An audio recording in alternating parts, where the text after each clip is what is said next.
রাধে রাধে রাধে বন্ধুরা, অমৃত কথা বাংলা চ্যানেলের নতুন পর্বে আপনাদের সকলকে স্বাগত জানাচ্ছি। মাঘ মাস হিন্দু ধর্মের মান্যতা অনুসারে এই মাস খুবই পবিত্র মাস। মাঘ মাসে স্নান দানের মাহাত্ম্য রয়েছে। এছাড়া মাঘ মাসে ভোলে বাবার পুজো মাহাত্ম্য রয়েছে। ভোলে বাবা শিবকে সন্তুষ্ট করা খুবই সহজ, তাই তো তার নাম ভোলেনাথ। পৌরাণিক কাহিনী থেকে জানা যায় শুধুমাত্র মানুষ বা দেবতাই নয়, রাক্ষসেরাও ভোলে বাবার উপাসনা করেন। তাই ভোলে বাবার নামই হলো ভূতনাথ। আজকের পর্বে আমরা জানবো মাঘ মাসে শিবলিঙ্গে আপনি অর্পণ করুন এই 4টি জিনিস। ভোলে বাবা শিবকে খুশি করতে পারবেন এবং আপনার মনোকামনা পূর্ণ হবে। বলা হয়ে থাকে যে ব্যক্তি জীবনে ভোলে বাবা শিবের আশীর্বাদ থাকে, সকল ক্ষেত্রে বাধা সে দূর করতে পারে, মনে জোর আসে এগিয়ে যেতে পারেন। আসুন জেনে নেওয়া যাক, সবটাই জানবো এই ভিডিওর মাধ্যমে। ভিডিওতে যাবার আগে অমৃত কথা বাংলা চ্যানেলটিকে অতি অবশ্যই সাবস্ক্রাইব করুন, লাইক করুন এবং শেয়ার করুন আর ধার্মিক নোটিফিকেশন ঘন্টাটি বাজিয়ে দেবেন। সোমবার আপনি যদি শিব পুজো করেন তবে ভোলে বাবাকে নিবেদন করুন এই কয়েকটি জিনিস। প্রথমে হলো কাঁচা চাল, আতপ চাল। একটি পান পাতা নেবেন এবং সেই আতপ চাল নিবেদন করবেন। আতপ চাল সমৃদ্ধি বৃদ্ধিতে ইঙ্গিত দিয়ে থাকে। বলা হয় আতপ চাল নিবেদন করলে সম্পদ আসে। অক্ষত আতপ চাল অর্থাৎ ভাঙা হওয়া চলবে না।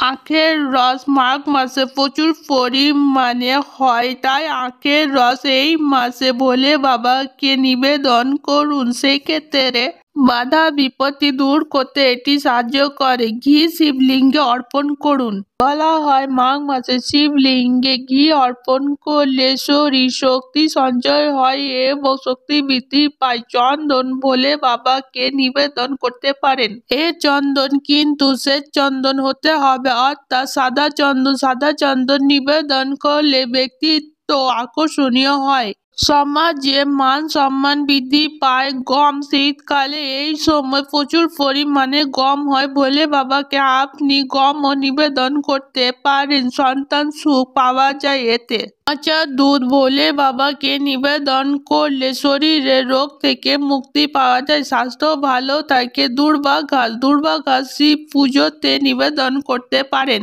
দুর্বা ঘাস দীর্ঘ জীবনের আশীর্বাদ দিয়ে থাকে।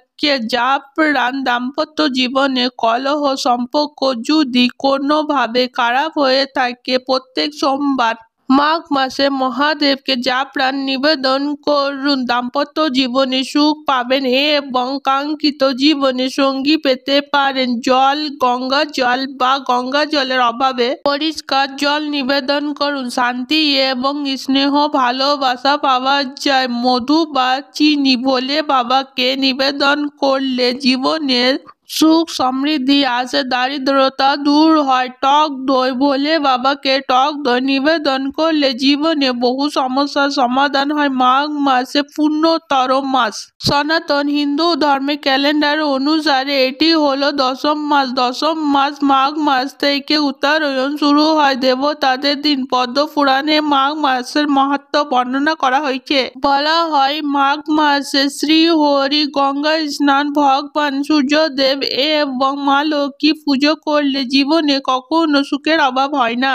কিংবদন্তি অনুসারে জানা যায় গৌতম ঋষি মাঘ মাসে ইন্দ্রদেবকে অভিশাপ দিয়েছিল। প্রায়শ্চিত্ত করতে ইন্দ্রদেব এই মাসে গঙ্গায় স্নান করেছিলেন এবং তারপরে ইন্দ্রদেবের সেই অভিশাপ থেকে মুক্তি পান।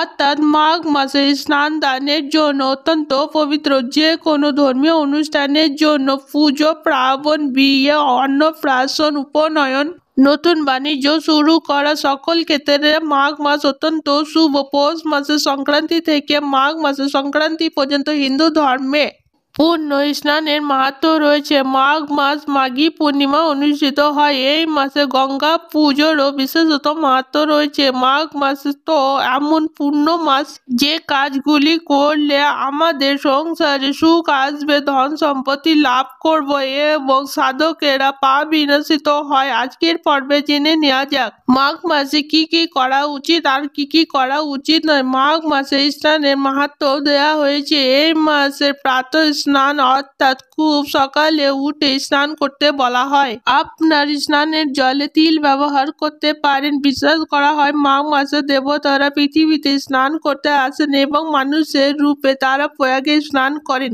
মাঘ মাসে প্রতিদিন সকালে সূর্যদেবকে অর্ঘ্য নিবেদন করুন। অর্ঘ্য নিবেদন করার সময় সূর্যদেবকে লাল চন্দন লাল ফুল অবশ্যই নিবেদন করুন এবং তামার পাত্র ব্যবহার করুন। ভগবান শ্রী হরি নিয়মিত পুজো করুন। গীতা পাঠ করুন। আপনি যদি গীতা পাঠ করতে না পারেন তবে গীতা কেউ পাঠ করলে সেটি শুনবেন। মাঘ মাসে ভগবান শ্রীকৃষ্ণের মাধব রূপে পুজো করা হয়। এতে প্রতিদিন মাধব রাষ্ট্রক পাঠ করলে ঋণ, গ্রহ দোষ এবং বাস্তু দোষ একজন ব্যক্তি মুক্তি পেয়ে থাকে। মাঘ মাসে খাবার গ্রহণের ক্ষেত্রে আমাদের সংযমী হতে হবে।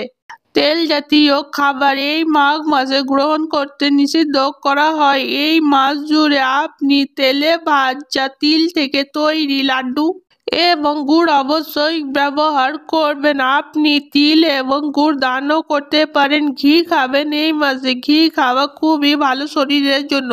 তিল এবং গুড় ব্যবহার করলে অর্থনৈতিক সমস্যা দূর হয়, স্বাস্থ্যের উপকার হয় এবং পুজো স্নান দান তিল ভোজনে সুখ আসে। মাঘ মাসে স্বর্ণ দানের মাস, কিন্তু সকলের মতে স্বর্ণ দান করা সম্ভব না, তাই এই মাসে আপনি অন্ন দান করতে পারেন। আপনার সাধ্য অনুসারে অন্ন, বস্ত্র, তিল, গুড়, কম্বল, ঘি, গম দান করতে পারেন। আপনার কাছে কেউ এলে কখনো খালি হাতে ফিরিয়ে দেবেন না, কিছু না কিছু তাকে দেবেন। এতে শনি গ্রহ দোষ থাকলে শনি 7.5 চললেও উপকারী হবে। ভগবান শ্রী হরি সহস্র নাম পাঠ করুন। গীতা পাঠ করলে দাম্পত্য সম্পর্ক ভালো থাকে, জীবনে সুখ আসে। মা লক্ষ্মীর পুজো করুন এবং সন্তান সংক্রান্ত সমস্যা দূর হয়। মাঘ মাসে যে বিষয়গুলি আমাদের মাথায় রাখতে হবে। মাঘ মাসে দীর্ঘ সময় ধরে বিছানায় শুয়ে থাকা উচিত নয়। দীর্ঘক্ষণ ঘুমানো, স্নান না করা এ মাসে অশুভ। এছাড়া তেল জাতীয় খাবার অর্থাৎ তেলে ভাজা থেকে আপনি দূরে থাকুন। জপ তপ করুন, ব্রত পাঠ করুন, আর্চনা অনুষ্ঠান করুন। মিথ্যা ভাষণ, হিংসা, লোভ এই সকল থেকে আপনি দূরে থাকুন। আজকের পর্ব এই পর্যন্ত। অমৃত কথা বাংলা চ্যানেলের সঙ্গে থাকার জন্য আপনাদের অনেক অনেক ধন্যবাদ। রাধে রাধে।